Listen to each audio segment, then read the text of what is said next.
Hey, yo, what up? Welcome back. This is not a podcast. It's just my thoughts with Rob Markman. Wanted to make this video a couple of days ago before I was so rudely interrupted, thrown off of my schedule. But the anniversary of DJ Khaled's God Did album was on August 26th, right? The album came out in 2022. And I wanted to revisit the song God Did, and particularly Hov's verse. And also an interview I did with Hov on Twitter Spaces. So we're going to run through all of that. And also I have a video with me and Young Guru and Fraser Tharp and Khaled's crib talking about the verse. I wanted to I uploaded these to my YouTube channel way before I started kind of making this type of content, and it's still my most successful videos on the channel. And I realized with this community that we've all built here, a lot of people aren't even aware that this stuff exists. And it was a cool time. It was the last time I interviewed Hov, though it was on the Twitter Spaces. So I just kind of wanted to walk through a little bit with y'all, and I'll put the links for the full thing in the description because they're all kind of like long clips, but we'll walk through it a little bit. So basically, the story is this. I had just came back, literally just got off a plane from JFK, was coming home from LA, and tired too. It was one of them trips in LA, man, like beat the hell out of me. And my phone rang. Lenny S calls my phone. Shout out to Lenny S, and was like, yo, I need you to come down to Miami. Now, if you remember at this time before the album dropped, there was news that Jay-Z was going to be on the album, and Lenny S and Guru and the Inner Circle were kind of on social media saying, yo, this is the best whole verse ever. Like this is, and people were calling BS. I mean, because like, Hov has so many amazing verses. I stand by it so many years later, looking back. God Did is one of my favorite Hov verses ever, like near the top, like top 5 for me. Without me doing like a solid ranking, and but it's up there for me because of the content in the verse and what the verse stands for. And we'll talk a little bit about that today.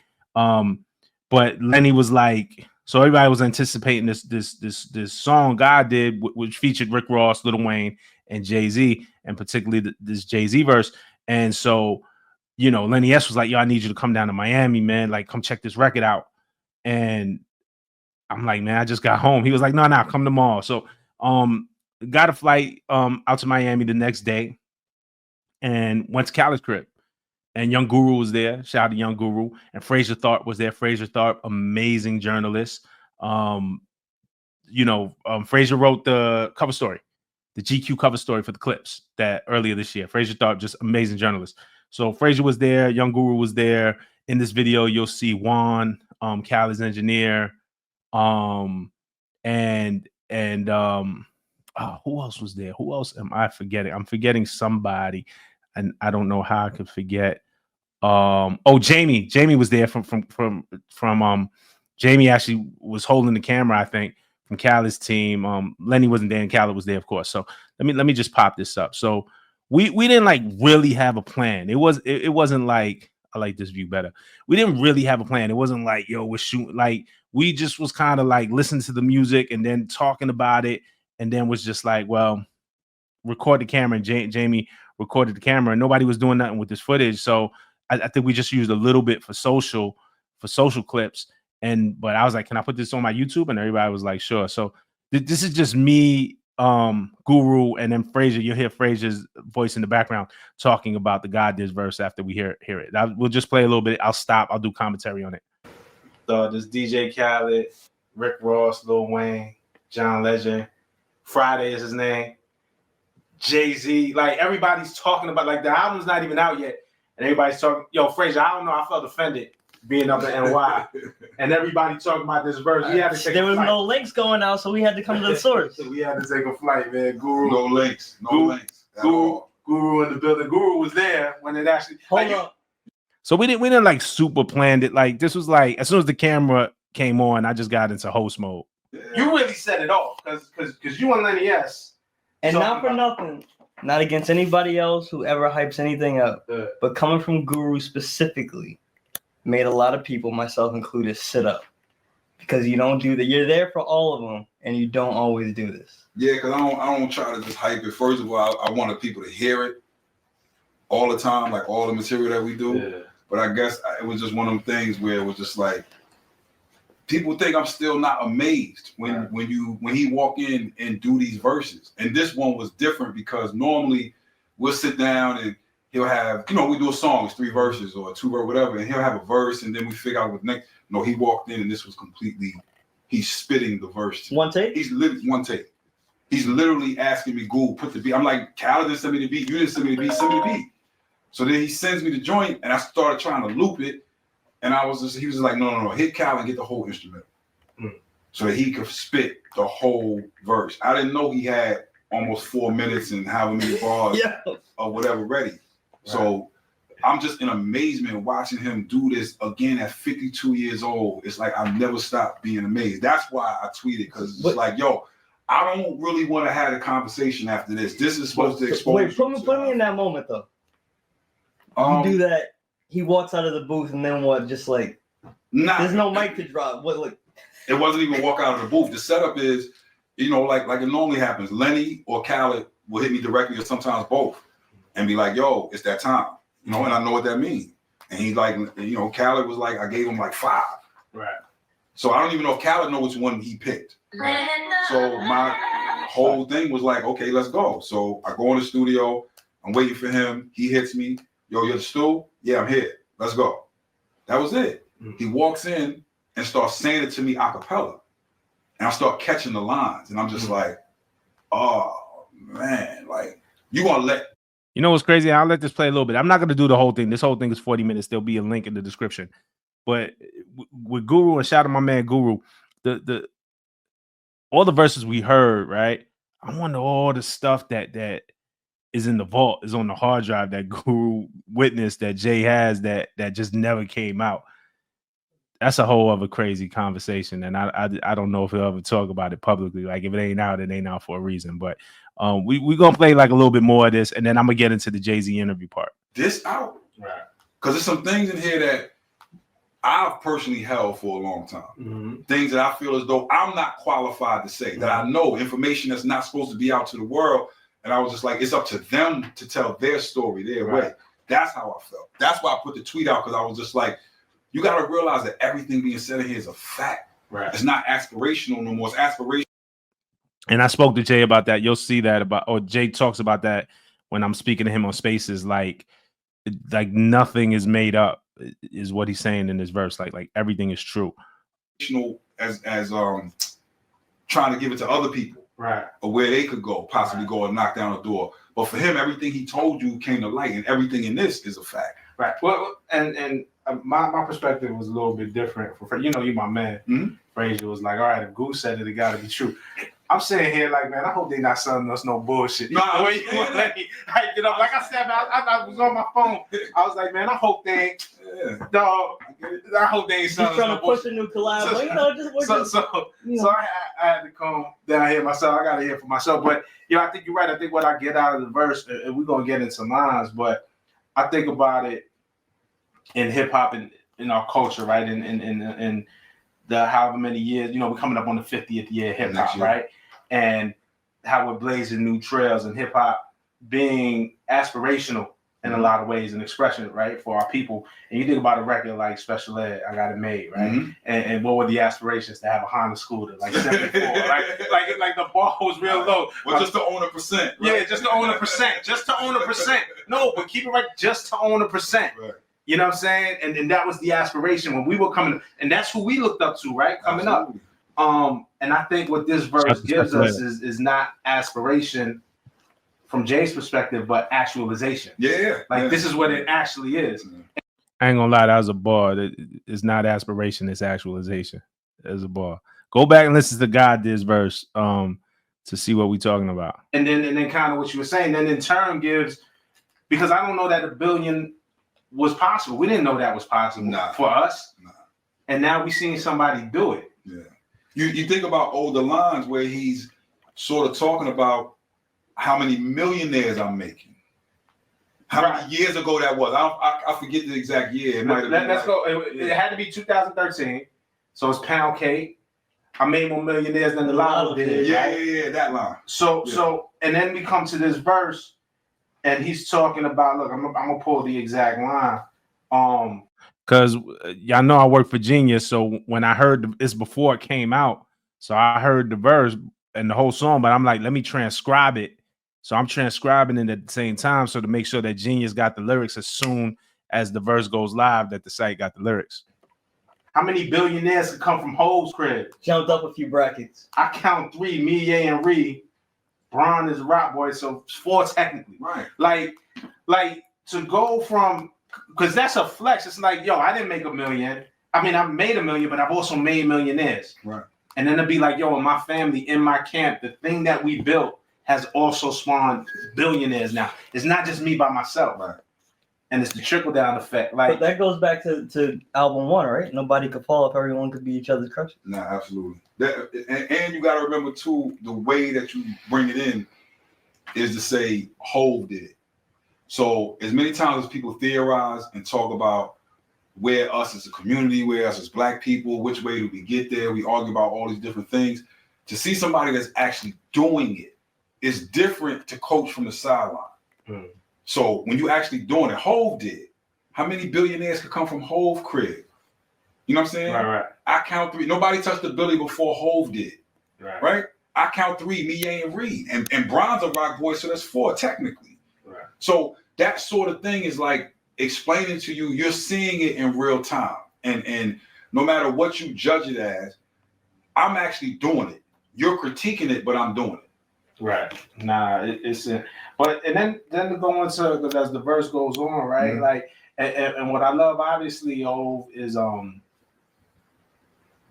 It should take me just this beacon, like he's cleaned up now. He's made it. He's at the mountaintop, or at least what we perceive as a mountaintop. I'm sure he's looking at another level. Mm-hmm. But you all for you got here. Right. Like he doesn't at the same time shy away from his past. And when he says, I left the dope game with my record clean, Mm-hmm. I turned cocaine into champagne. Like Right. it's all, and there's a lot of monogram talking here, like the legalization of drugs, the things that people like Emery, like Biggs, Mm-hmm. and countless others did time for is legal now. He said so just the balance of the talk of, yo, don't get it twisted. This came from cocaine. This came from the hustle, but you got to really go back to what them lines are. So at the same time that this is a 52-year-old giving you his truth, it's still fly because I'm coming in with my record clean, number 1. So first of all, I didn't get arrested. right. I made it through those traps. 2, my clean record, when the first time you heard me on the radio, it's a clean version of the record. Ain't no. That's ill. So that is what entered me into the game. That's Right. That's what allowed me to clean all of this up. That's an ill dope. That's crazy. Right? So then it's clean up La Madrina with the same soap. You understand what I'm saying? Can we speak on this? I feel You understand what I'm This is the saying? blacked out documents. Right here. No, but seriously, it's him. And again, that's when you saying I'm gonna go there. He went that deep. So it's just like I cleaned up the Godmother at the same time.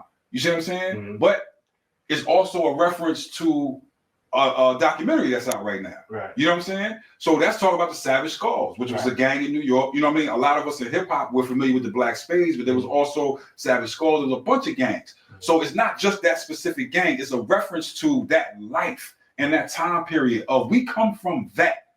Right. And I used this to wash all of that and make that clean, to get us in a good environment, get everybody's mind on what they're supposed to be doing. That's what those lines are for. Right. But and I'm gonna stop right there. Again, y'all could go watch it. This is 40 minutes long, man. I already felt like I went too long already, right? And then I'm gonna share this tab. Boom. So this is the interview part. So we on Twitter Spaces. So what happens then as we come back? I don't know that this is gonna happen, right? And here, I could blow up when I speak to you. I don't know that this is gonna happen. I'm working. I'm at Genius. I'm in meetings, and Lenny hits me and was like, "Yo, Khaled's doing the Twitter Spaces now. The album is out already, so there's a couple of days after the album came out. Khaled's doing the Twitter Spaces.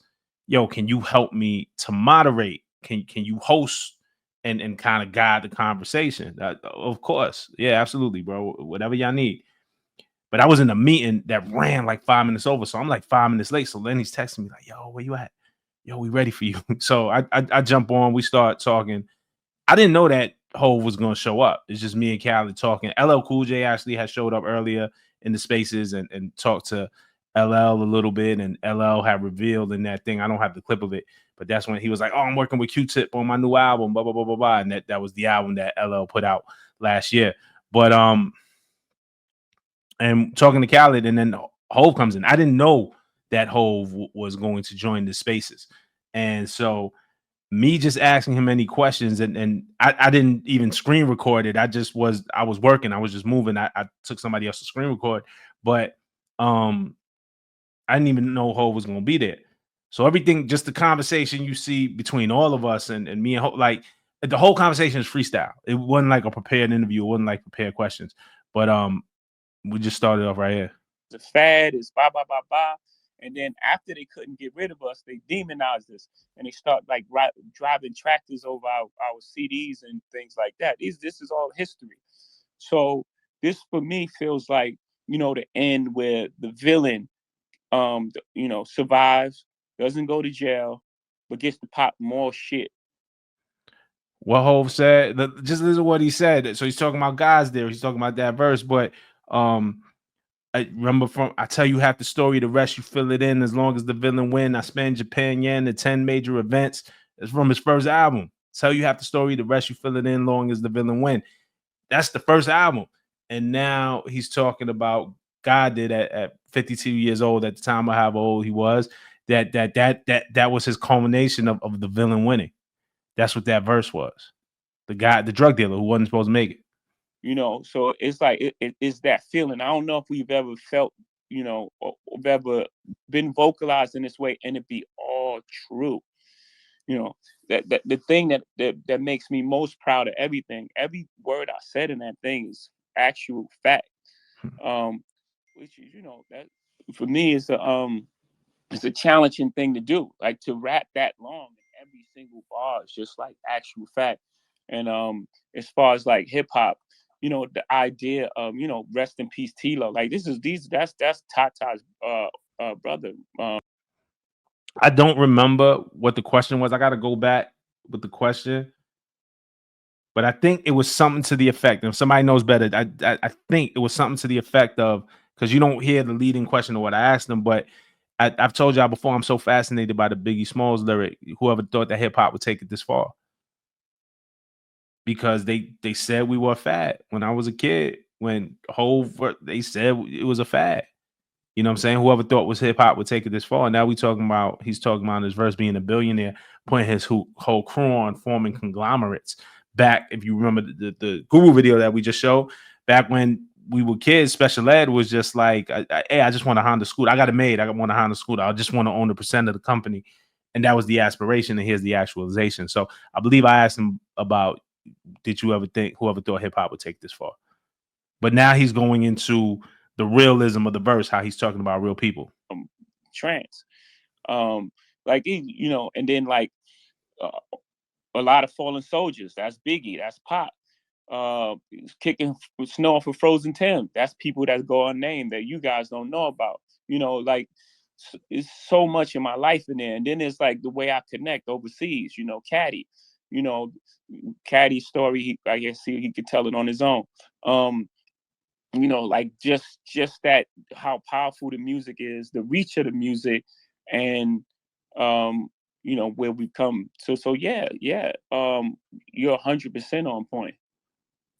Word. Do you ever get to a point, and obviously, right, this has been your story, but what makes now the right time to say, like, there's things, and even Guru said it, and him knowing you, there's things on this record that maybe he thought you'd never say, or that you haven't said before, or things that you revealed, and some of it is like a dog whistle. What I just want to kind of go to one of the lines that I'm talking about, right? Like the things that you never reveal, right? One of the lines on this record, let me just bring it up. It's the Kingpin line, right? And y'all got to listen to this verse, but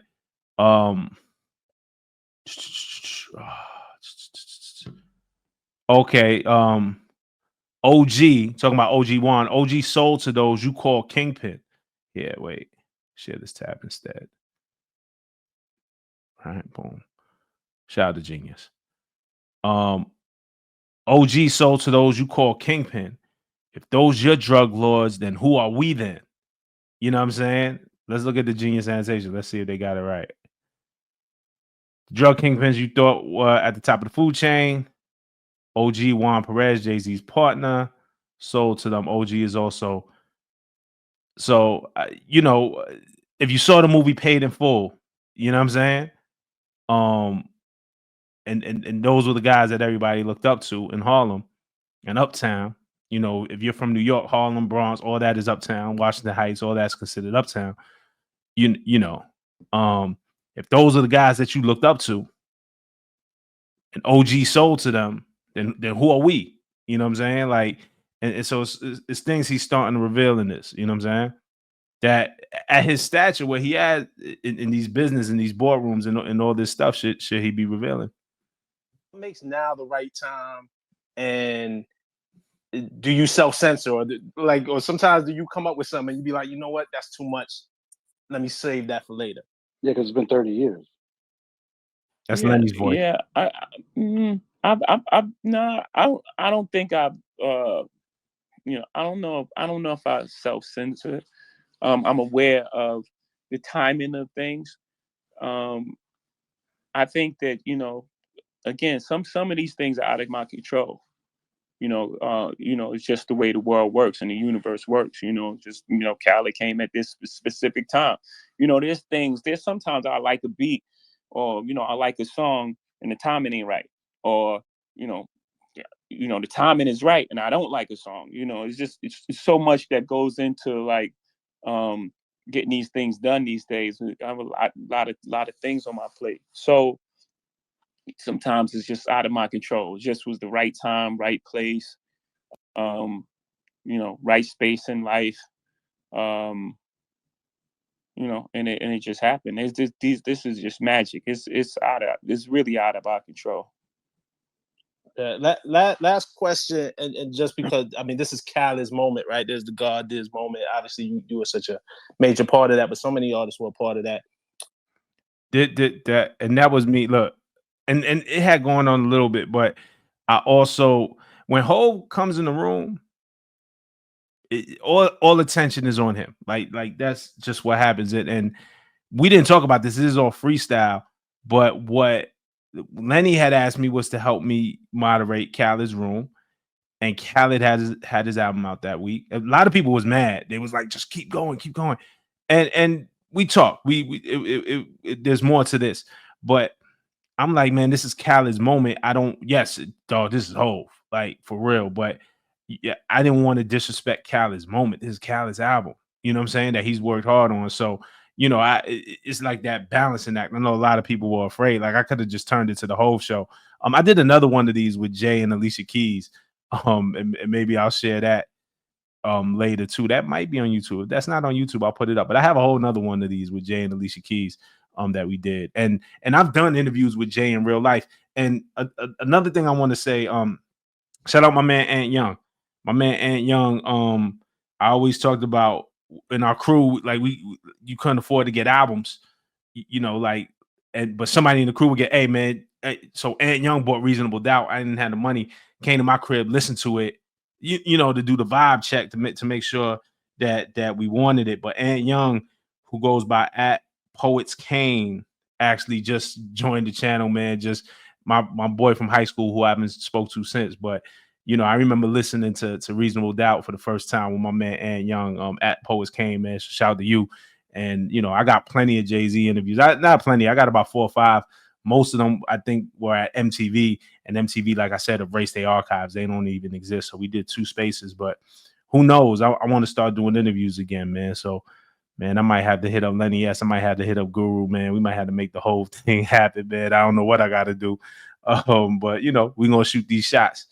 A lyric like, you know, when you start going into how many billionaires can come from Hov's crib, you know, I count 3, me, Ye, and Ree, Bron, technically, right? It makes me think. It makes me go back to when you did the Drake verse and said, "I made more millionaires than the Lotto did," and that was a flex. And maybe that was about 10 years ago at this point. Like, can you talk about the evolution of not just getting it for yourself, but being able to get it for other people around you, and make other people, put other people in position, and really in the span of 10 years going from being able to say millions on a rap record to now saying billionaires? Yeah, and we're not gonna stop. You know, this the hip hop is young. We still growing, and we're not falling for that technology, whatever, you know, this public puts out there now. That, you know, before was the American dream. Pull yourself out of bootstraps and you can make it in America. All these lies that America told us our whole life. And then when we start getting it, they try to lock us out of it. They start inventing words like, you know, capitalist and, you know, things like that. I mean, you know, we've been called nigger and monkeys and shit. I don't care. Those words y'all come up with, y'all got to come up with stronger words. When I say y'all, I'm not talking about you. The words they come up with, they got to come up with stronger words. We're not going to stop. We're not going to be tricked out of our position. Y'all locked us out. Y'all created a system that, you know, doesn't include us. We said, fine. We went our alternate route. We created this music. We did our thing. You know, we hustled. We fucking killed ourselves to get to this space. And, you know, now it's like, you know, eat the rich and think, man, we're not stopping. So that became a thing. I remember people were mad about that too, that he said eat the rich, and how much he was talking about capitalism, and as if he compared being called a capitalist to the N-word. And I've seen that. And I'm not here, he can defend himself, and you know, I'm not even here to rehash it. But what I understood that to be while we were talking was, look, Jay makes no like excuses, or Jay doesn't hide the fact that he's out here to get the most money. Like he's out here to win. Yes, Jay-Z is a capitalist. Yes, he is participating in the American system. This is the system that we all kind of live in. This is the system that we all participate in. That not, whether we like it or not, that not all of us win at or are able to win at. So, you know, he's in it to accumulate wealth, to build companies, to have power. You know, so should his aspiration, and what he's saying is, oh, now that we finally arrived, and he's talking from his perspective, so about himself, now that we finally arrived at 1 billion, that I'm supposed to be ashamed of it, or I'm not supposed to want more, or I'm supposed to stop, or now this is corporate greed. From a perspective, yes, I see how people say that, but it's also that's America. You either play the game or you don't, or you know, I guess some people romanticize the fact, and maybe it's possible. I'm not saying yes or no, that once you get into the game, you can change the game from the inside out. But he can speak for himself. I don't know that is his aim or whatever. But currently, this is the system that we're in. This is the game that it is, and he's playing to be the best, and you know, helping other people along the way. Helping, you know, building businesses, building other careers, building other billionaires, other black billionaires. Like, let's just call it what it is. And that's his mission. That seems to be what he's on. So, that's all. But that's just what I'm saying is, that's what I got out of it. That's what I understood it in the moment when he was talking. That evolution is, you know, from us, you know, we came from selling 7 records and selling records out our trunk, and, you know, no radio play. And I think Reasonable Doubt did 36,000 the first week, or something like that. I may be adding a little to it, you know. So, you know, I come from Marcy Projects. In my first house, 615 Lexington Avenue, my grandmother's house, 7 families lived. Like, she has 7 kids. My mother and, you know, my parents and siblings lived in that house. My aunt Niecy lived in that house. Hootie lived in that house. Butchie lived in the basement. I mean, this is one house. I went back to that house. I did an interview with Oprah, and I couldn't believe how small this house was, that all of us lived in that house.